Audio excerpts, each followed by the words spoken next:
Hello all, ఎలా ఉన్నారు అందరూ? హోప్ఫుల్లీ అందరూ బాగున్నారు అనుకుంటున్నాను. చాలామంది మీలో కార్తీక మాసం చేసిన వాళ్ళు ఉంటారు, చేయని వాళ్ళు ఉంటారు.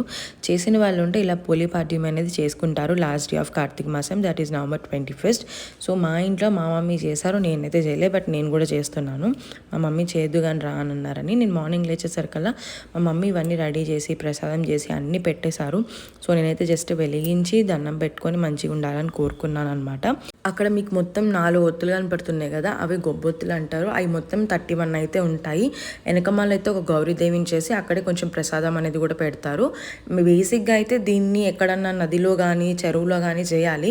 మనకి ప్రస్తుతానికి అవన్నీ అందుబాటులో లేవు కాబట్టి ఇట్లా ఇంటి దగ్గర ఇలా ప్లేట్స్తో అయితే చేసుకుంటాము.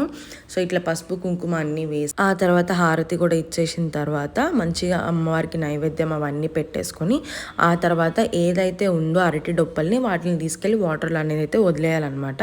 వదిలేసి దండం పెట్టుకుంటే పోలి పాడ్యమి అనేది కంప్లీట్ అయిపోతుంది. సో నేను మా మమ్మీ ఇద్దరం చేసాము. తులసి మొక్కకుండా కొన్ని వాటర్ అయితే చేసాము. ఫైనల్గా అయితే మా పోలి పాడ్యమి ఇలా అయితే కంప్లీట్ అయింది. హోప్ఫుల్లీ నా వీడియో అందరికీ నచ్చింది అనుకుంటున్నా. మీరు కూడా చేసే ఉన్నారా లేదా నా కమెంట్ సెక్షన్లో చెప్పండి. Please like, share and subscribe to YouTube channel.